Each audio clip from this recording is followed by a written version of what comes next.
It is time to stop the madness.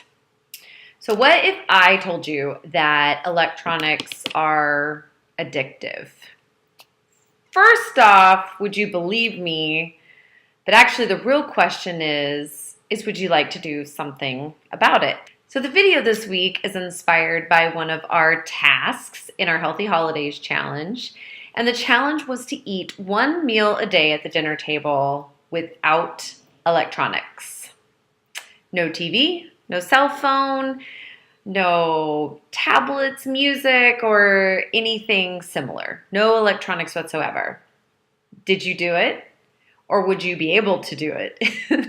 So I remember whenever my kids were little and I'd put them in front of the TV, right? So I could get some stuff done. And some days they would spend a lot more time than others. And it was on those days I started realizing that my kids' behaviors would change. They wouldn't sleep. They became very finicky with their food and attitudes, and they were just different. But on the days that I did not have them in front of the TV as much, they had a little less stimulation. They were their normal kid selves. They were easier to put down to sleep, and they were a little bit more cooperative when it came to mealtime, and just their general mood was happier.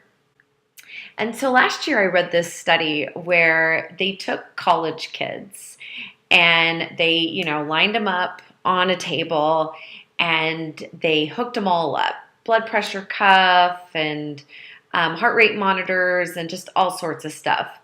And then the testers took their cell phones and lined them up just out of reach where they could not touch their cell phone. And then the testers really started messing with them because they started sending them messages on their phone. I mean, like notifications just going off all the time. And the kids were flipping out. I mean, their heart started racing, the blood pressure would rise. They just became very anxious because their phone was right there and they could not see who it was or who needed their attention. But as soon as the testers would allow them to reach out for their phone so they could see what it was or what was going on, their heart rate came down. Their blood pressure started to decrease and their anxiety went away.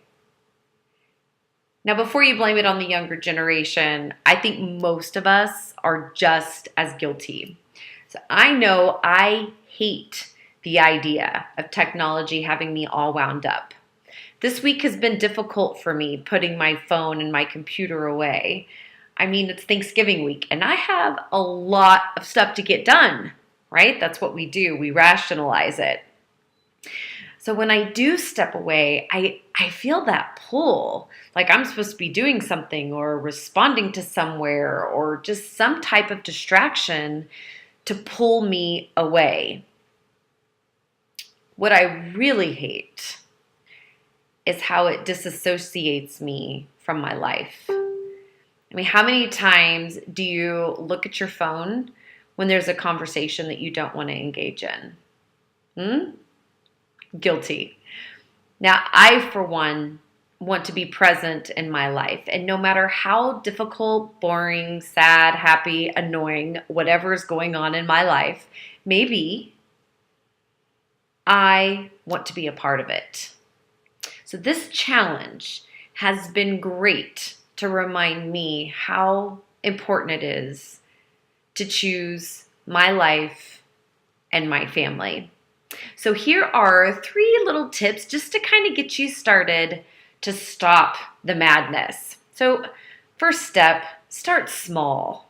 The challenge this week was 1 meal a day. Just do that consistently for a while until it starts to feel a little bit more natural. It might take a while, but that's okay. Just be diligent. It is worth it to engage in your life. Another idea is to create a not to-do list. Just the opposite of what most of us have, which is a pretty lengthy to-do list. So, one research article suggests not to have any electronic exposure 2 hours before bed. Maybe only allow certain times that you check your email and respond back to your texts. Overload will kill your creativity. So set up doable boundaries so you can create space for what's important. And probably one of the most difficult things that you might want to think about doing is getting your family on board. Are they going to be 100% all for it, depending on your kids' age and the lifestyle around your house? Probably not.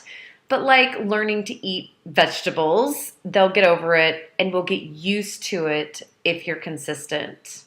Learn to take that tablet time where you guys are all separated or just hunkered down in front of the TV to do things more engaging as a family, like play a board game or a quick game of soccer outside does everybody good. You've got to find what works for you and your family unit and what might be missing.